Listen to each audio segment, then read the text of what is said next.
આપણા સૌની સુરક્ષા સાથે સીધો જોડાયેલો છે અને એ છે અગ્નિ સુરક્ષા. ચલો આની શરૂઆત એક સીધા સવાલથી કરીએ. એક ક્ષણ માટે પ્રામાણિકપણે વિચારીએ, શું આપણે આગના જોખમ સામે ખરેખર સજ્જ છીએ? આ એક એવો સવાલ છે જે આપણે કદાચ રોજબરોજ નથી વિચારતા, પણ એના પર ગંભીરતાથી વિચારવું ખૂબ જ જરૂરી છે.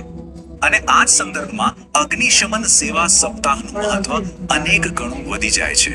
જો આ માત્ર કોઈ ઉજવણી નથી, એના બે મુખ્ય હેતુ છે. એક, ભવિષ્ય માટે આપણને સૌને આગ સામે સુરક્ષિત રહેવા માટે જાગૃત કરવા, અને બીજો, આપણા ભૂતકાળના બલિદાનોને યાદ કરવા. ખાસ કરીને 1944ના મુંબઈ ડોકયાર્ડ બ્લાસ્ટમાં જેમણે પોતાનો જીવ ગુમાવ્યો એ વીર ફાયર ફાઈટરોને શ્રદ્ધાંજલિ આપવી. વર્ષ 2026 માટે જે થીમ રાખવામાં આવી છે એ આખા ઉદ્દેશ્યને એકદમ સ્પષ્ટ કરી દે છે. આ થીમ કહે છે કે આ કામ કોઈ એક વ્યક્તિ કે કોઈ એક વિભાગનું નથી. આ તો એક સહિયારો પ્રયાસ છે જેમાં આપણે સૌએ સાથે મળીને કામ કરવાનું છે. આ થીમ 3 મુખ્ય પાયા પર ટકેલી છે.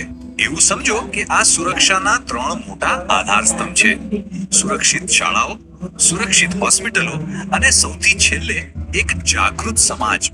ચાલો આ દરેકને જરા વિગતવાર સમજીએ. તો શરૂઆત કરીએ આપણા પહેલા અને સૌથી મહત્વના આધાર સ્તંભથી, સુરક્ષિત શાળાઓ. કેમ કે બાળકો આપણા દેશનું ભવિષ્ય છે અને એમની સુરક્ષાથી વધારે અગત્યનું બીજું કશું જ ન હોઈ શકે.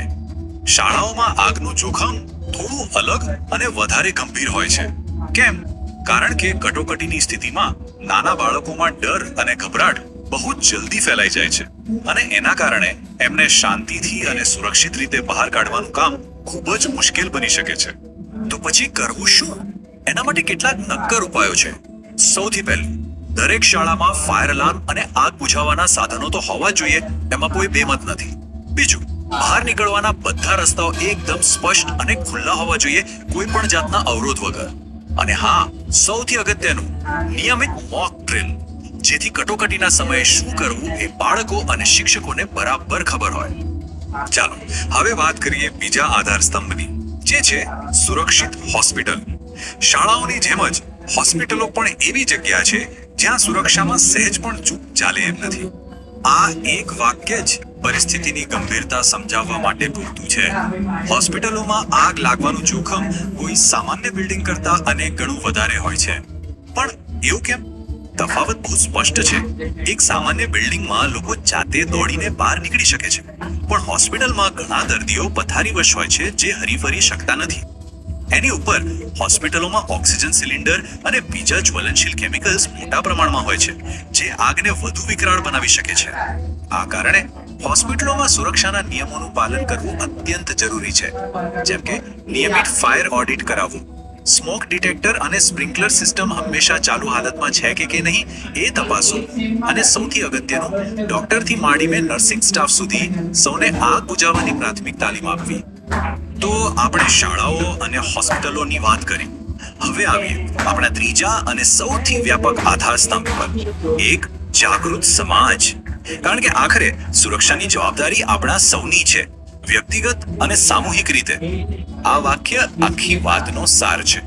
આપણે હંમેશા એવું વિચારીએ છીએ કે આગ લાગે તો ફાયર બ્રિગેડને ફોન કરી દઈશું, પણ આપણે એ સમજવાની જરૂર છે કે આગ લાગે જ નહીં એ સુનિશ્ચિત કરવું એ આપણા દરેકની જવાબદારી છે.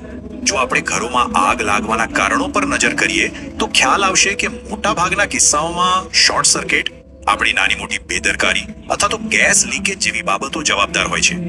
આ બતાવે છે કે જો આપણે થોડી સાવચેતી રાખીએ તો મોટા ભાગના અકસ્માતો ટાળી શકીએ છીએ. તો આ બધી ચર્ચા પછી મુખ્ય સવાલ એ છે કે એક સામાન્ય નાગરિક તરીકે આપણે ખરેખર શું કરી શકીએ? ચાલો એના પર એક નજર નાખીએ.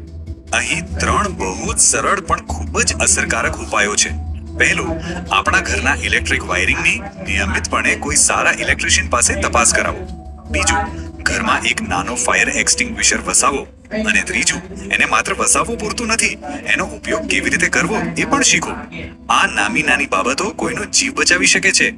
તો ચાલો આ ચર્ચાના અંતે આપણે સૌ જાતને એક સવાલ પૂછીએ.